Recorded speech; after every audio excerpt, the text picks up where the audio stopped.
And I got you set up for screen share too. All right, there we go. What is going on, YouTube? It is your boy Dre coming at you straight out of the Savannah, Georgia area. Listen, we are excited to be here. It is Sunday. I know we're an hour late, but listen, life happens sometimes. No, we actually had an emergency, not an emergency, but in terms of a bad emergency, but I had to go meet family real quick, do something. And so, of course, my partner here is always gracious and said, let's push it back a little bit. So we are here. We didn't want to miss today, though. We didn't want to reschedule off today because we have a really exciting show to talk to you guys about today. So once again, this is the Blockchain Gainzz Show. And every week we basically go over something within the blockchains and cryptocurrency space. In the past, it has always been news related because as you guys know, we were previously for about a year on another platform, Clubhouse, which was great. And we've now moved over to YouTube so that we can go live here, so that we can have more interaction, and also so that we can bring you guys more content based on sort of the responses that we got, right? It's easier to see, there's some visual stuff, and it makes it much more enjoyable. So our first show did really, really well here on YouTube. It had a ton of views, more views than we ever had before. I think we were at several hundred views already on that show. And unfortunately for those of you, if you went to view it and you were like, I'll come back to it, your boy accidentally deleted it. So we figured out how to take care of that going forward so we don't have that problem. No, I was cleaning out the YouTube page and I accidentally deleted it and it is gone forever. So this is now officially the inaugural one that will show up on the channel forever, although it's not our inaugural show. So my name is Andre English. I'm a blockchain crypto educator. And I'm excited to share with you guys. We're going to be here for about an hour. We got an incredible topic today. What is alpha? And the focus of today's show is going to be really on NFTs. So there's going to be a lot of NFT education. So if you're interested in that, this is the right show for you, because we're going to be talking and breaking down some information about sort of how to look at a project, what you should be thinking about when you're looking at a project, and why to invest in certain projects, what's the utility of the project, those types of things. And we're going to use some common projects that most people know. And so I'm excited about the conversation. Now, a lot of times I jump in and I will jump in and out of this conversation, but we also happen to have my partner in crime, or my partner in crypto, so to speak, on the call, Gainzz Morissette. And Gainzz happens to be an expert in NFTs, in my most humble opinion. That's what I would call him. He's the one who's been talking longest to me about NFTs, who's been involved in a multitude. His NFT portfolio is, depending on how you look at it, he's either sexy or disgusting, one of the two. Either way, there's a lot of darn NFTs up in there, a lot of games on NFTs in there. And you know, he's very, very knowledgeable, and really it fits him perfectly, because for those of you who know him, he likes comic books. He kind of likes the collectible space, and so this kind of works in well as we transition into this digital space. And guys, this topic is really important because NFTs, whether you believe it or not, are not just pixelated images, and they're not going anywhere. They're actually going to be woven into the fabric of how businesses do business with you, how they interact with customers going forward. We haven't even really dove much lately into the metaverse and how that NFT and Web3 connection is going to come into play. And so today we're just going to talk a little bit about the NFT space, how to look at them, but then eventually we'll probably take some deeper dives on this show. But with that being said, let me go ahead and shut up and bring the man of the hour on, Gainzz Clark. What's going on, brother? How you feeling? Pretty good. Some good weekend, connecting with the family. It's always good, make time with the family, but I'm excited again. We do this once a week. I wish it was once a day, but you know, always trying to bring that value to our community. And you know, we haven't spoken enough about it. We have our Cash to Crypto conference. Maybe you could drop a link to that in the bio after we get this up and loaded. So one of the topics we'll be discussing, amongst other things in blockchain and crypto, is NFTs. What are NFTs? How do people get involved with NFTs? Because as you and I know, a lot of people in our community aren't that versed. They're still on the sidelines. They have a lot of questions. And that's one of the things that we want to help to do is demystify all of this, right? So one of the things we want to do is help people understand what an NFT is, and then also how to vet an NFT. So, you know, one of the easiest ways we talk about it is that it's a collectible. But as you were just saying before, it's not just pictures, right? When people think about NFTs, they think about the crypto punks, they think about the crypto kitties, those kind of things. They think about the Bored Apes, and they just think about those JPEGs, right? The funny thing, oh, I could just right click and save that and download it, right? So why am I going to pay any money, right? It's not connected to the blockchain. It has no value. You don't really own it. People will be able to tell that it's not yours. So one of the things that we wanted to do today was kind of do a little bit of a deeper dive. An hour is not going to do enough justice to this, but to really just go and kind of help people understand, because some people are out there trying to figure this out on their own. So just to help people understand as well, because one of the things that frustrates me in this space is kind of the amount of shady actors that are in the space. And that's true of any industry. Once you start to see some profits start to really come in, and then you start to see a lot of interest from investors, you're always going to have the thieves, the scammers, and the untrustworthy people that's going to come in. That's not new to anything. Any industry is going to have that. So one of the things that we are always trying to do as well is educate the public on how to stay safe, how to invest, and how to make the right choices so that you can limit any risk, especially falling for a scam project. So the main goal for today's talk, as Andre said, is what is alpha?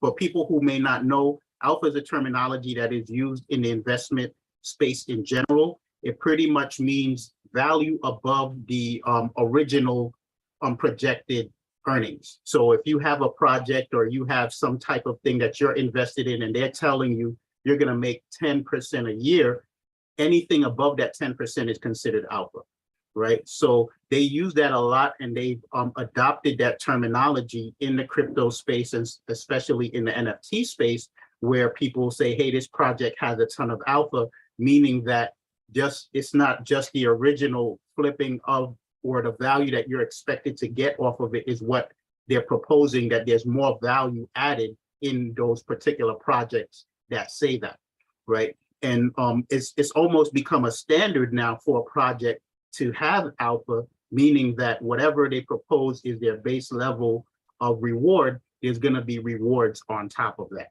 So it puts a lot of pressure on developers. I don't envy them, right? As we know, people in the blockchain space and the NFT space are very impatient. So you got to know what you're doing if you're going to get into this game as a developer, as a project. So we're just going to run through just a few projects to kind of give people an understanding. Go ahead, Dre. Go ahead. Sorry, bro. I wanted to highlight that while we're here, that impatience part.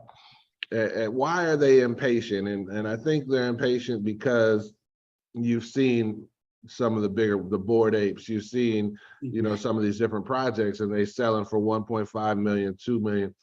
And people see those flashes on the screen come across the news, and they're like, what's going on?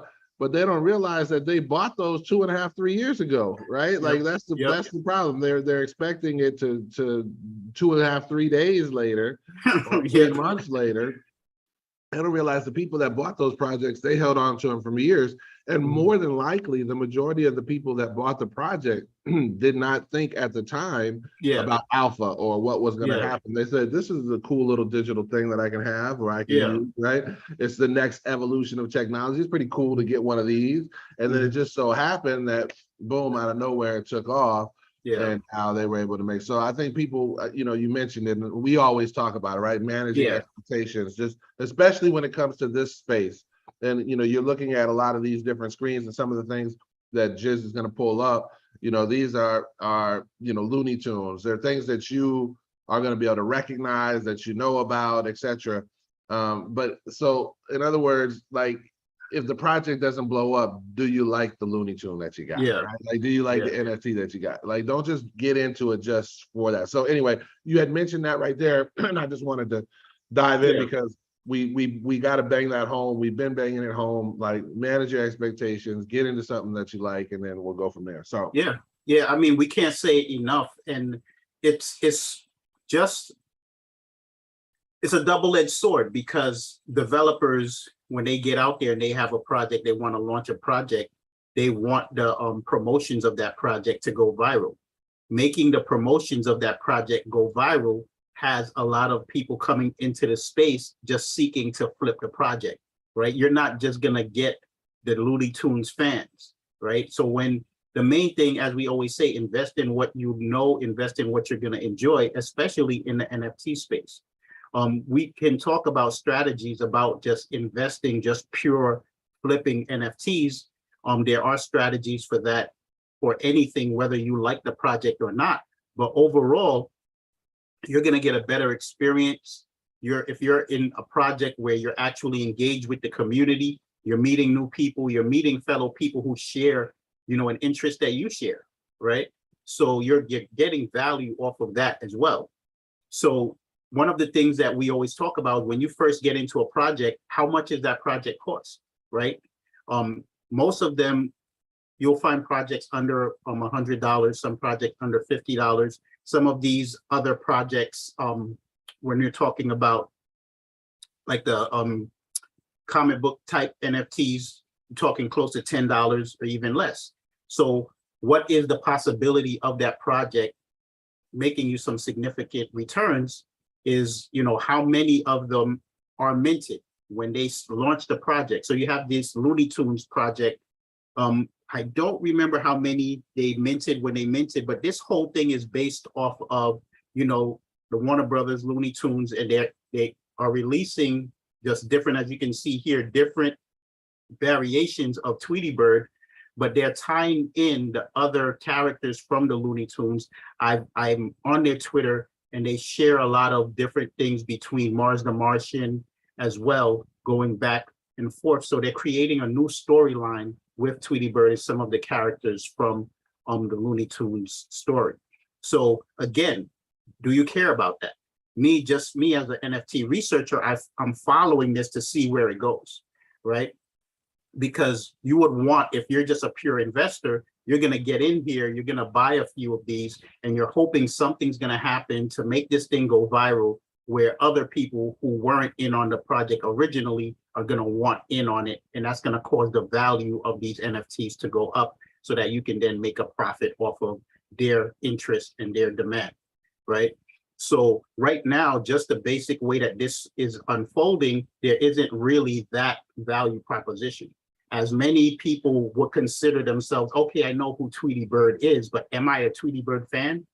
I wouldn't call myself a Tweety Bird fan, right? So I'm curious to see where this one is going, right? One of the other ones that we always talk about is sports NFTs, because there's so many different sports out there. You have baseball, basketball, football, soccer, and we know how global soccer is.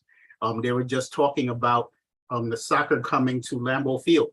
You have two of the largest sports franchises this weekend that's going to be playing soccer in that stadium. And some of the people who are Green Bay Packer fans was like, I don't know these teams, but they're playing in Lambeau Field. I know it's going to be historical. I want to be there, right? So when you see any of these faces up here, you may not be a baseball fan, but you know who Derek Jeter is. You may not be a hockey fan, but you know who Wayne Gretzky is, right? So Tom Brady, he founded this platform, Autograph, with a couple of other athletes and with some venture capitalists. And the whole point of their platform is to create NFTs that their fans can get with. And when you get the NFT, the majority of these NFTs will give you access to an exclusive Discord channel, right? So that in itself, for many people, that's enough, right? If you're a fan of Tiger Woods, wouldn't you love to know that at a particular day of the week, maybe at certain times of the month, he'll be on Discord and you'll be able to connect with him, right? It may just be for an AMA, ask me anything, or he may just be talking. I don't know, but it's exclusive, right? these NFTs aren't that expensive, right? Majority of these are under $20, but they have different tiers. So you get to the more exclusive tiers, right? They're going to be over $100. Some of them are going to be over $1,000, but then you get into the open market as well, right?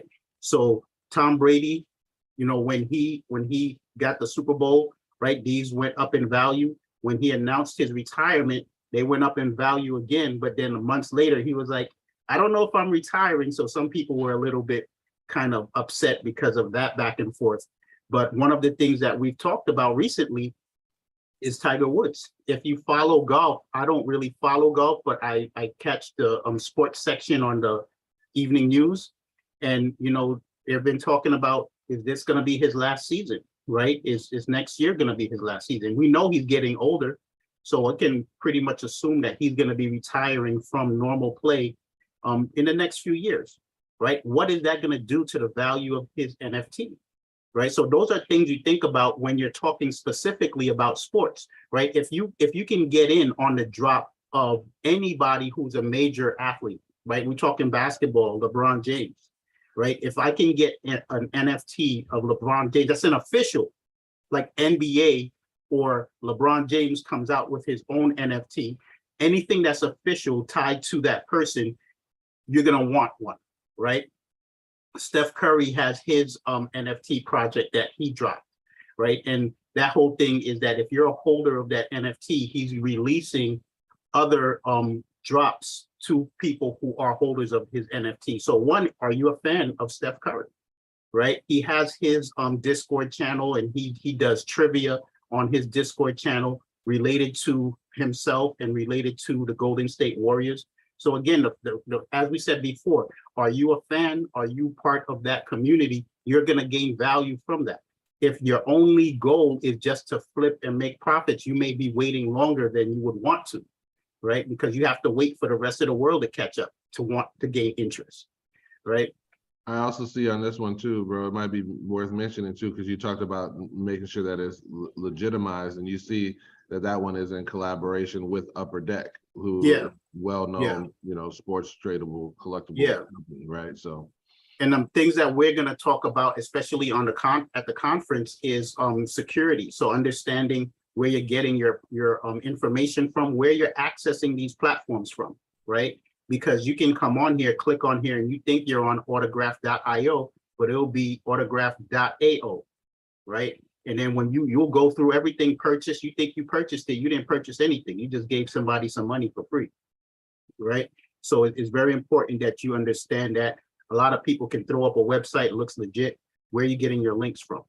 So it's a little bit of nuance into it, but we'll get right along with the alpha we're talking about. This is another project that I'm in. I'm kind of excited about it. I'm more of a Marvel fan than I am a DC fan, but I can't, you know, I got to give kudos to Batman. Everybody's, you know, is into Batman. A movie comes out, it sells out, right? So right now, this project dropped, and I was surprised this project didn't sell out as far as all of the NFTs didn't get sold initially.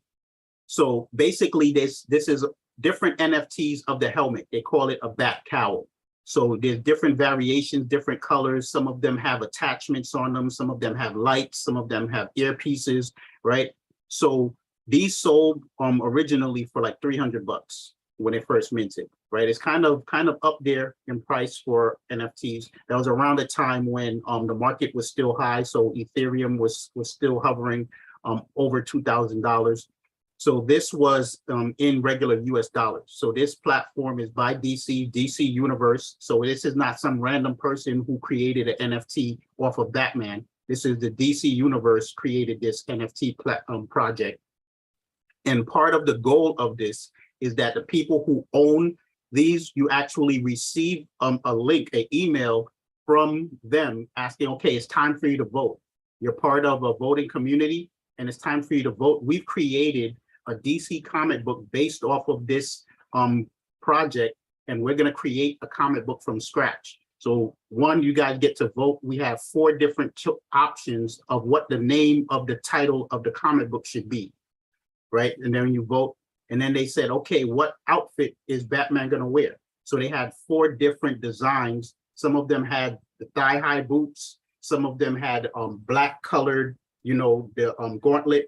Some others had just a clear gauntlet, right? So there were 4 different versions of his outfit. There were where should the bad guys in the story, where should their headquarters be? What part of Gotham? So they picked 4 different areas, put it on a map in Gotham, and you got to pick on the 4 different areas on the map. And then the last one we had to pick just last week was Nightwing's outfit. So Nightwing, not Robin, is going to be in the comic book. And they had 4 different designs on his outfit, and we had to vote on what his outfit is going to be. So I'm very excited about it because, I am in the comics. I haven't read comics like I used to do back in the days, but I stay on top of it on various platforms that I just read to read articles and stay up to date on some of the latest developments. And of course, with the movies that come out all the time, right? DC and Marvel fighting for the rights for the best movies and all of that stuff. So I'm excited when this comic book drops to be able to say, hey, I participated in developing that comic book, right? Who knows what that's going to do for the value of these NFTs. I do believe, just my, belief is that when that comic book comes out and people tie it back and it gets tied back to this NFT, that it will cause these NFTs to go up in value. I believe this, the marketing and promotions of this wasn't done on the level that they should have. I think they underestimated, the lack of understanding of NFTs from just the regular comic book entertainment community. And they thought that this thing would go viral.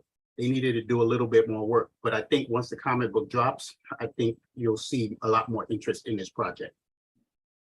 By the way, you mentioned, Marvel and DC fighting for movie supremacy, but bro, no, Marvel's crushed them. But, on the movie side, Marvel has some press. Yeah. You talking about the actual comics, DC actually better written. I don't know, but there's no comparison on the movie. Yeah, I agree. You're not gonna get an argument from me. I mean, just also in the volume, right? It's just in the volume. Not that DC couldn't do it either.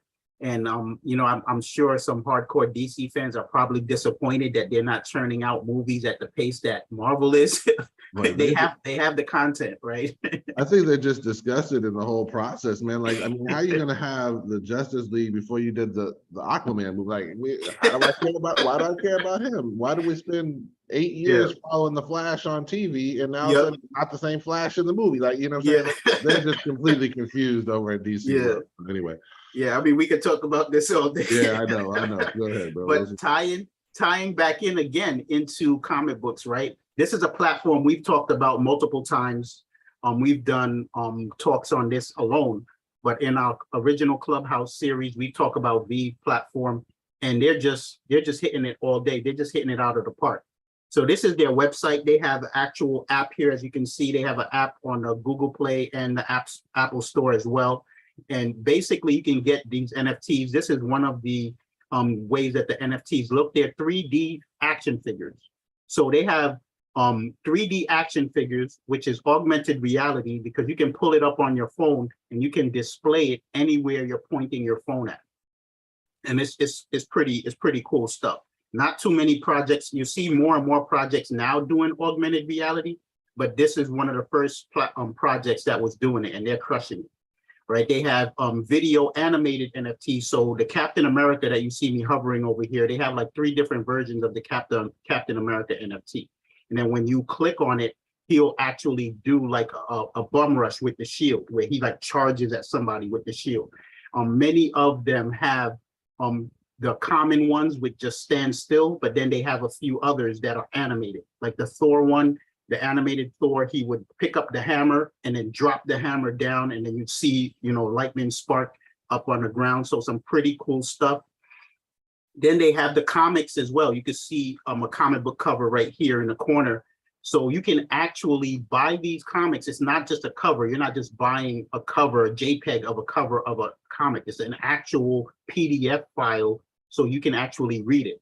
But these are not new comics because they're tying these back in. Oh, so like Black Panther came out. When Black Panther came out, when was the first time he was in a comic book. So they released that comic. So when they had the Loki series, they dropped Loki. When was the first sighting of Loki in the comic books? And then Kang, right? Everybody recognized the villain in the Loki was Kang the Conqueror. So when was the first appearance of Kang? So they'll drop these things. And this is a business model that is genius, right? Because the Thor movie came out, Love and Thunder came out, so then they dropped the Thor NFT, right? So just building on that, just like when they do stuff in the movies and you see they'll create a new ride at a theme park because of a movie, right? It's the same thing, right? So they have a comic book, you can buy the NFT action figure, you can buy comic books associated with it, and most of these are relatively cheap, right? We're talking about $20, $30. The comic books are like $7, right? They're not even cheap. I mean, they're not even expensive. And I've got some of these comic books, and I've been lucky that I was able to get on these drops because some of these, they sell out in seconds, right? And I've been lucky to get a couple of these comic books and did pretty well on paper. And the reason why I say on paper is because you weren't able to cash out of this platform. It's its own platform, and they have, your funds were locked in. If you sold your NFT, you pretty much just kept it in your wallet on their platform and could just use it to buy more NFTs. So they've just recently created their payments process where you can then take your earnings or your cash out of your wallet outside of their platform. So that's another thing now, is that people have made thousands of dollars on this platform just buying a $5 NFT, right? So again, what do you know about these NFTs? There's some on here that are world famous, right? Spider-Man, Incredible Hulk, Batman, Captain America. But then there's some on here that some people may not know. There's some Japanese-based NFTs on here I don't know about, right? But do you want to take a gamble on that? Or do you, again, just like we said with the sports, I'd rather go with Spider-Man, I'd rather go with the Hulk or Captain America, because those are things that I know and are more popular. You have a better chance if you're looking to flip NFTs. And the whole thing with this is that they're evolving this space so you can also take these NFTs outside of their platform. So if I wanted to sell the Spider-Man NFT, I can export it to OpenSea. I can export it to Rarible. I can export it to Magic Eden, where they have millions of people who come on their platforms, where VV, for whatever reason, is still not as widely known, right? I don't get it. So I'm thinking now that they've opened up the marketplace and people can export their NFTs and people can cash out of the platform, we're going to see a lot of traction coming up on the VV platform. You said a couple things I think are important for people, because you mentioned it one or two times. So for those of you guys minting, right, that just means how many are going to be made, right? So if they're going to mint 10,000, and then within the mint, they don't always all look alike. Some of them have, there could be like 6 different ways that it'll pop up, and then there could be different rarities. How much do those pop up? Extremely rare. Like there's different things. So that's what you want to know about minting. So what he was saying just now is that he's lucky he was able to get some of those because they don't mint that many, which is one of the things, right? Which is basic supply and demand. So you're looking at it, is there 20 million of these Spider-Mans, or is there only, 500 or 1,000 or 5,000, right? That's going to obviously give it, because we know how many millions of Spider-Man fans there are, right?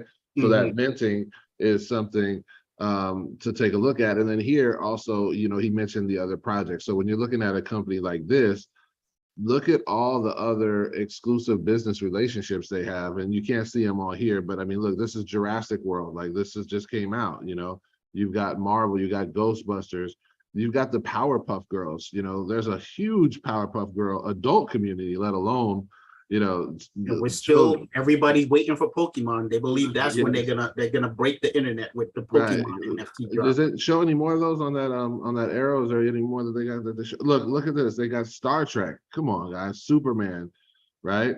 Back to the Future, don't really care about, right? But like I mean, for a movie, it's really a cool movie, right? Like one of my favorites as a kid. But I'm looking at these like look at some of these different things where you know that they've got fans, and then to see that they're behind the scenes developing these relationships, these contracts, that those big brands exclusive, but those and those big brands look at their company and the artwork and how they're putting together and say, I want to do business with them. That's a clue right there, right? Like, I'm going to give you an exclusive contract to do our stuff is pretty powerful. Yeah. So a lot of these is just the basic play. The basic play is really find something that is popular, already has a big following, a big fan base. And if you're looking to flip it, you want to get in early.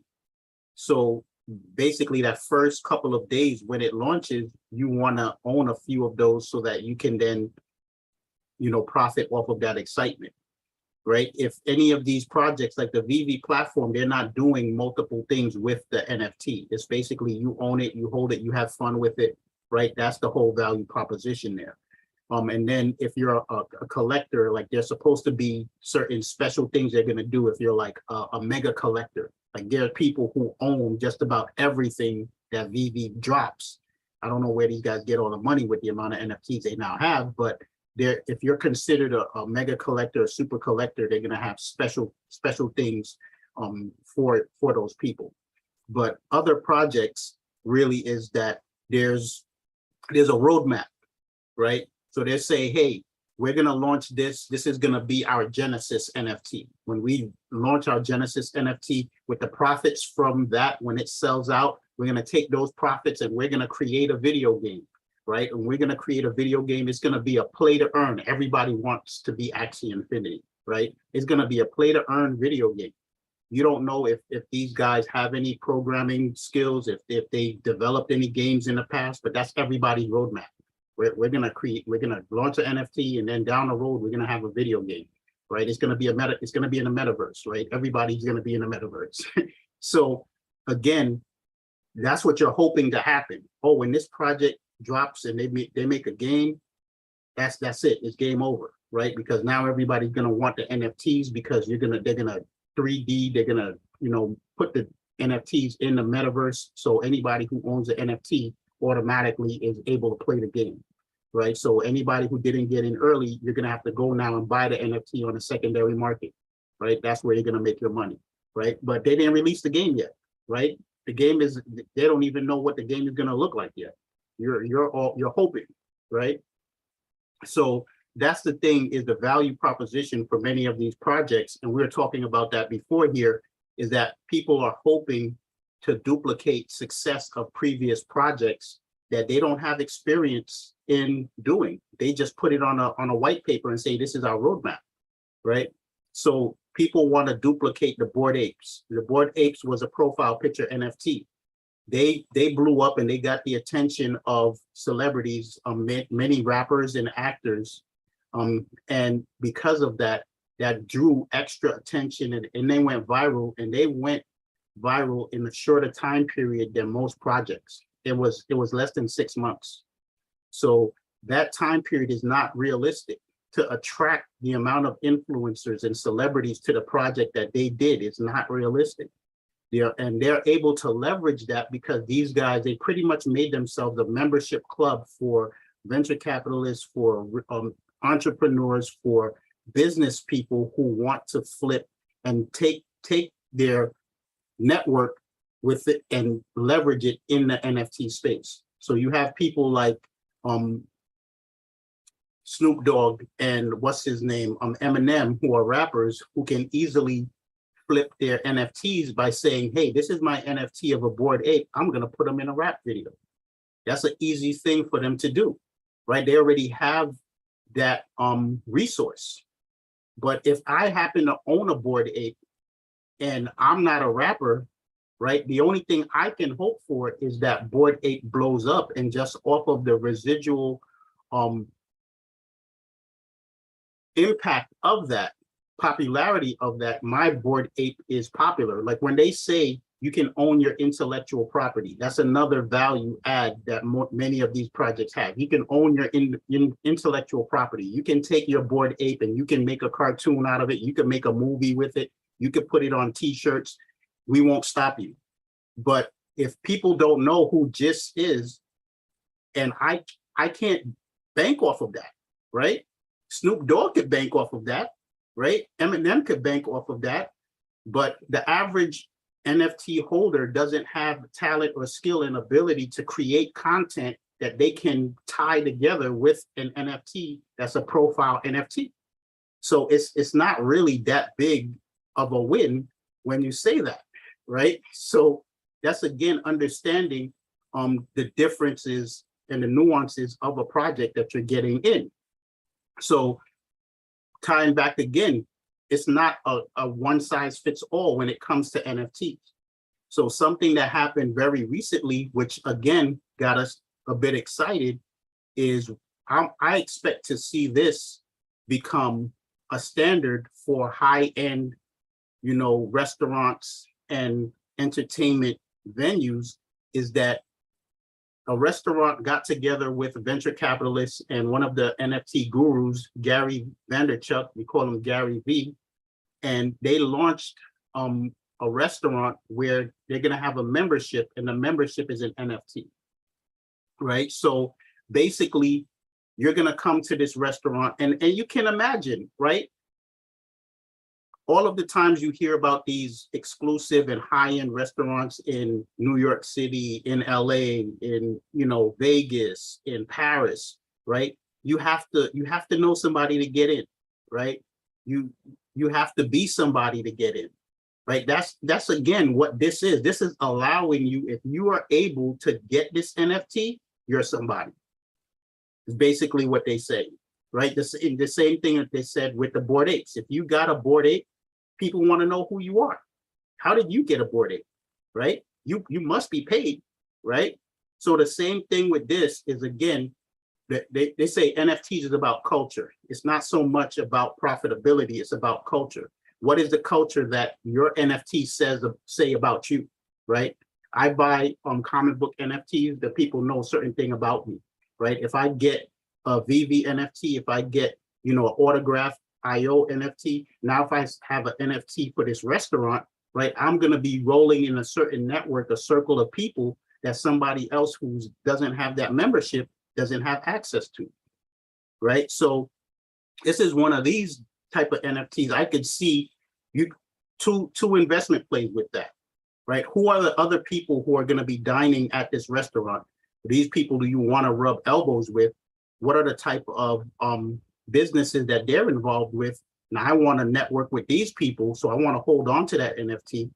Or do I understand the value of that NFT and I don't necessarily need to network with these people, but based on the supply and demand of this NFT, I want to sell that NFT because somebody else sees how valuable that could be for them to have.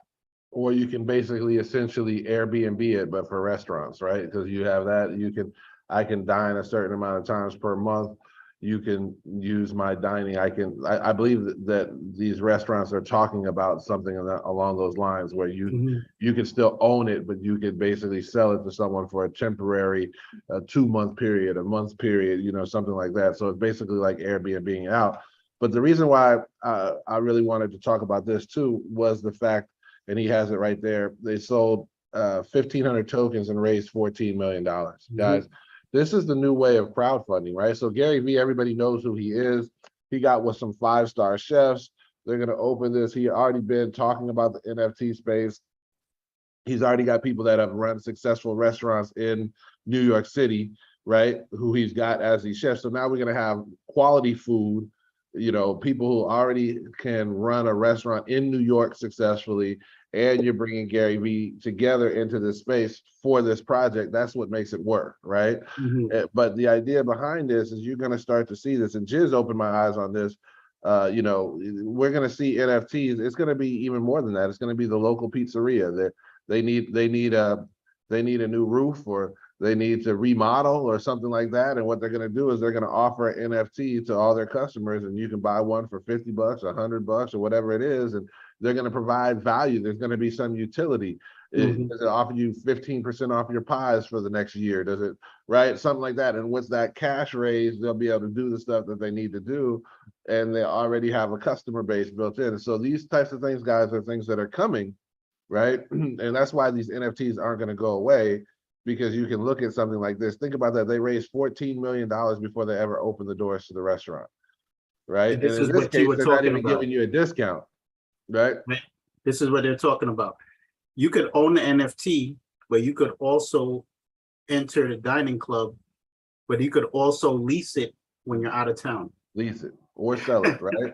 So giving you the control for access to that. So, and then how cool is that as an experience? You know, I live in I live in Savannah now, and then let's say Jiz was in New York, and he has that, and you know, I think it's a seats four, right? So what was if we wanted to go and I want to do business, and I fly up there, and he takes me to this exclusive club. Like, there's so many different aspects, not only from the restaurant side of things, but you can start to see where this could potentially go. You know, the NFT, I'll give you an example, an easy one that's going to transition very soon is when you buy your tickets to a concert, that special VIP, you know how sometimes people get the Yep. VIP pass, it's Yep. going to be an NFT, Yep. right? And then the only way you can get backstage and do all that and get to the meet and greet and all that is have that NFT, right? Yeah. And there may be some additional utility that comes with it. Maybe some of the NFT users will get a special video, or there'll be all kinds of stuff that can come into that place. So just start to understand that you're hearing the word NFT, but it is going to migrate into the daily uses of your life, basically. Yeah. And that's the thing that gets me excited, because we're talking about, this is, as far as we know, this is the first restaurant to do this.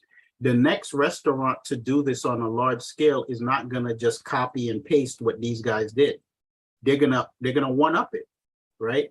And that's where it's really gonna get exciting, right? What is gonna be the next level of utility that a restaurant is gonna throw on there? Like, maybe they'll give you free appetizers, or maybe free drinks. You're right. The first drink is free for each person who's at the table, right? Who knows, right? And that's the beautiful thing about this, is that it's really up to the developer and the entrepreneurs. Their creativity is the limit of this, because whether I say you just gain entry to my restaurant for your NFT, or whether you gain free drinks with my NFT, I didn't have to change the code tied to the NFT to do that. Or even if you if not, like, let's say that the entire restaurant isn't NFT exclusive, like a membership, but what if you have the membership, you can get, you know, your choice of 3 off menu dinners, or so, you know what I'm saying, stuff like that. That's their specialty, that they only cook just for the NFT holders. For the NFT holders, you know, like, you know what I'm saying, the food is good, you know what I'm saying, but then they have the specialty. This is my best dish, you know what I'm saying, right? Like, so I can see that. I mean, and that only makes it even more exclusive, and that makes the resale value of the NFT even better, right? Because if you go to one of these restaurants that are like, oh, at least once in your life, you have to at least eat here once, a place like that, and they have an exclusive NFT menu. Yes. Yeah, like Gordon Ramsay, like, you know, he's on his scallops, he's gonna do that, and then sea bass, he's always gonna, like, you know, the ones that he always has on the show, he's like, come on, you know. Yeah. You know? So yeah, I mean, it's definitely something I see is, and that's what I've talked to other people about, that this part of it is gonna be that, you know, elevated status symbol type stuff is going to be the exclusive. But that's what people want, right? When you go out to eat, you want a special experience, and if you can get, you know, red carpet, you know, behind the scenes VIP treatment, you feel like a king. What else if you look? What about, like, this is what, by the way, I know we kind of went on a little off topic, but I kind of want people to see where we're going. What if you're a big company like Google, right? And now, you know, all those tech companies, they're fighting for talent, right? So what if Google has an arrangement with 3 of the top restaurants in San Francisco, right? And they say, hey, listen, if you work here, you know, this level of above or whatever department, you know, you get this NFT, and you can go and eat at these restaurants, or you can go and you know, you understand? Like, there's plays that could be made, you know. Yep. That, and the thing is, again, right, they can do that now, right? They can do that now with their employee ID. They could say that, right? they can just say, hey, you got the employee ID, and as you said, maybe they give a special sticker on it because maybe you have to be manager and above to get that perk, right? But the reason why as an NFT is so special, right, for Google employees, you wouldn't be able to resell it, right? But for this restaurant here, that's the added value, because I'm assuming as well a resale value is going to bring royalties back to the company, or for the developers who help, the venture capitalists who help develop this project.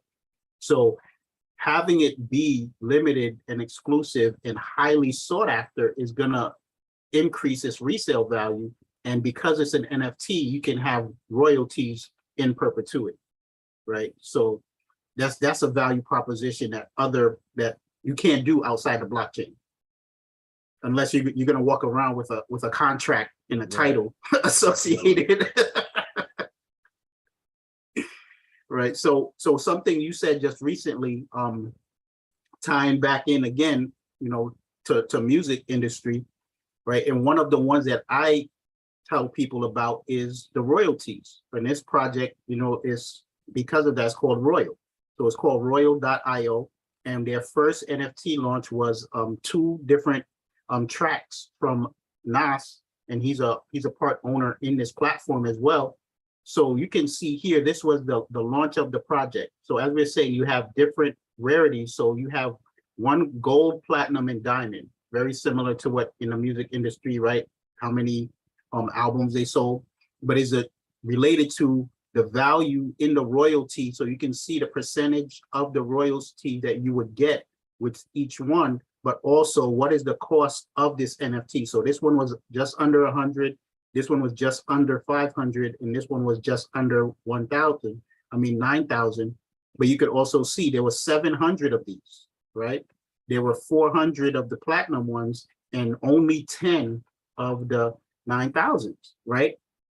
So from the start, when I saw this, I knew that it was going to sell out, but the problem is Nas has millions of fans. So this was more of a lottery ticket, other than the people who were able to get on the pre-sale or on the white list. Everybody else had to go in and just hit the buy button at the same time and just hope that they got lucky, because there are millions of people on their computers wanting to buy this. And I was in the Discord that night when this thing launched. There were a lot of upset people because there's only a few of these for his millions of fans. But the beauty of it, and we're talking about this again, is that creates supply and demand, right? Are you a fan of Nas where you just want this just to say that you want it? Or do you want this because you want that royalty, right? Along with that royalty, you get access to his Discord. He has a private Discord, right? Do you want to be able to connect with him and his people, right? And then if you get the more exclusive ones here, you get some exclusive merch, right? You get 2 VIP tickets and a signed vinyl, right? So again, these things, they're offering value. Is that worth to you, a fan of Nas, $9,000, right? And then all of those millions of people who missed out, how much would they pay for that, right? So there is the potential here to make some good profit. But then we ask, well, if you're getting 1.6, let's call it 1.6% in royalties, why would you sell this? Should you sell this, right? So that's also the question there. And more projects are finding ways to reward their members, and they're rewarding you because the longer a project is held by the community, the more the demand is going to be for it over time, because people are going to look at it and say, why isn't anyone selling? Why is everyone holding, right? So it's in the best interest of the project to have other additional value and other giveaways to keep people wanting to keep their NFT. But a lot of them, they call them airdrops. So if you own one, they're going to do an airdrop. They're going to check the wallets and see, do you still own this NFT? And they'll say, hey, we'll do a free airdrop for anybody who owns the NFT. So if you sold yours too soon, you missed out, right? So the other thing too, people probably ask, why would Nas want to give away royalties or whatever? But you can see you know, they what 100 times 7, that's 70,000, right? They made, he made a couple 100,000 just off the top, right? Yep. On day one, before the song, before even, not even count his streaming and all the other stuff that comes in, but he's basically collected some money. And this really, the first one who really jettisoned this was the Tory Lanez album, right? Yeah. Where he came Yeah. out, he put his on the blockchain. He released $1 million for $1 and made $1 million in like 3 minutes, right? And that's the thing, right? Because the Tory Lanez wasn't associated with royalties. If you're able to flip it and make a profit, that's all you got. Right. And there was no royalties, but he had royalties. Yeah. Because you got to keep. Yep. He got 15% of everything that flips, so he got Yep. a royalty off of every flip after that, right? Mhm. So you know, but that was what I think inspired a lot of the artists, that woke them up when he was like, because he's not even that huge. I mean, he's known, but he's not Nas, right? Like, you know, it was like, hey, wait a second, you know, I just made $1 million in 3 minutes, right? Yeah. Whether my album got any airplay, whether it's got any spins or whatever, I just made $1 million in 3 minutes. And oh, by the way, all of these flips and flips and flips and flips and flips, I own that in perpetuity, which is different, because most of these royalty rights, what most people don't know, on these royalty rights, if you're not tied to the blockchain, the royalty actually has an expiration date. People don't know that, right? There's something called public domain. After, like, that's why the family who wrote, the woman who wrote Frankenstein, isn't, her family still not getting royalties off Frankenstein, because it's public domain now. That's how come so many different people can publish it, right? Well, the same thing happens here, but there's been no legislation to legislate that on blockchain, because if it's tied to the blockchain, you own it, because that's how the smart contract was written. So even if they legislate, they can't go back in and change the smart contract later. Do you see? That's the beautiful part of this. So anyway. Yeah, and that's again, right? For me, the slam dunk, if you're getting into NFTs, is sports, also music.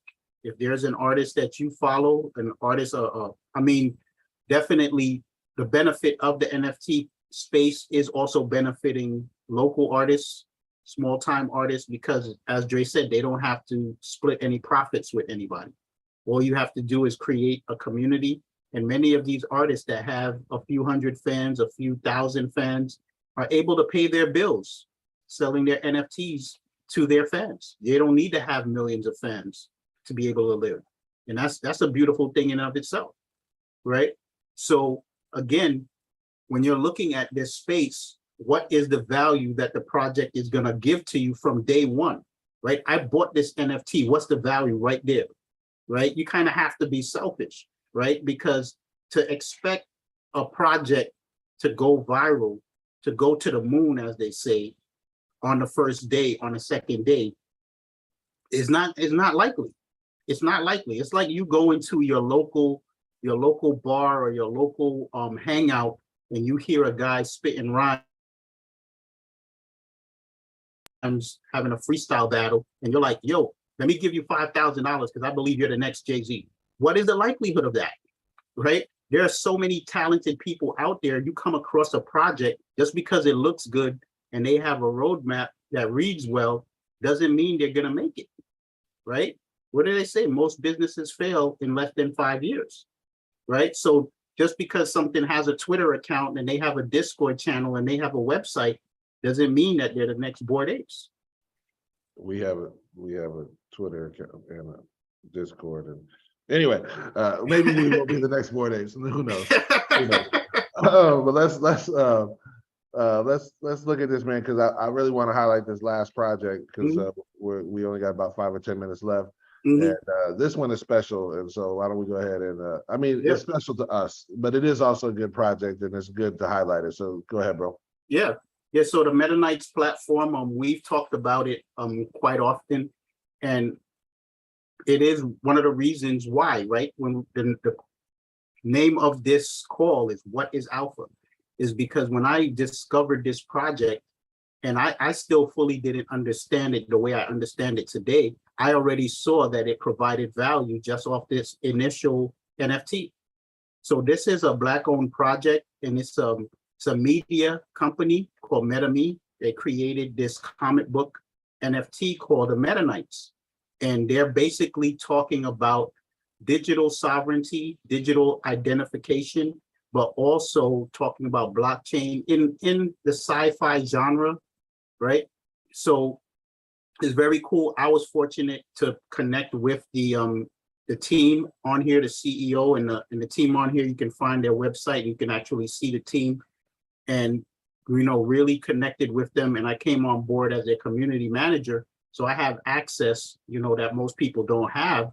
But understanding, even when I first came on board, when I got to read the first issue of the comic book, that this is something special, right? So this emissary, this is what you can buy today as their NFT. The emissary is one of the major characters in the comic book that is going to be released this year. And that's another thing, right? So you buy this NFT and you actually get episode 0.1, one of the prequels. You get that for free. You get airdropped the comic. So they're going to start releasing. They have all of the episodes of season 1 of the comic is already done, right? So that's another value proposition. They're not waiting to sell out of their NFTs. They already designed it. They hired the artist. It's done. The music, the soundtrack is all done, right? When I mean soundtrack is because the comic is, it's called a motion comic, right? It's not a PDF. You can actually buy the prequel comics now on Amazon as hard copies, but the original NFT is a motion comic. It actually plays as an MP4 file that is on the blockchain, right? Nobody else is doing that. So you get that. If you like that, that's enough. That's enough, right? So you have a comic book every month. They're going to drop another issue. You get a great story. You get to talk to other people who are into comic books, who are into crypto. And then again, digital identity, digital sovereignty. You're going to be hearing that more and more. These are one of the companies that are out here championing for the public.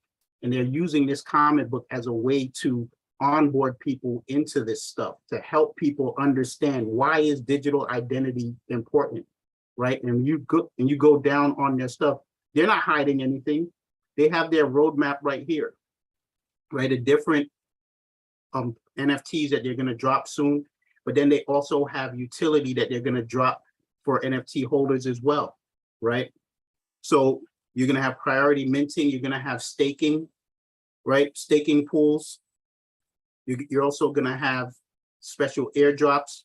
They have an app that is going to be coming out tied to this. So you'll be actually able to buy your NFT and read your comic, your motion comic off of their app. It's a web app and a mobile app, right? But the beauty of that is that everything that you do, you can connect with them. They're going to have a web application that is going to allow you to navigate the internet anonymously, if that's what you want. So again, controlling your identity, right? Because that's one of the storylines in the comic book, is how these mega corporations are stealing people's identities and profiting from it. And what are we able to do about it? At this point, all we can do is complain about it. But they've actually created a software which is highlighted in the game, but is actually a real utility in the real world. Right? That's cool. That's cool. Next level. Next level.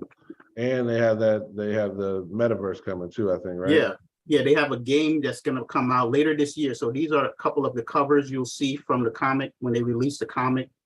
Here's some merch that they have, and here's a demo of the game of one of their villainess. So this is a demo right off their website. They have other demos out on there as well. So in your wallet, you have assets. The NFT itself is an asset in your wallet. Weapons.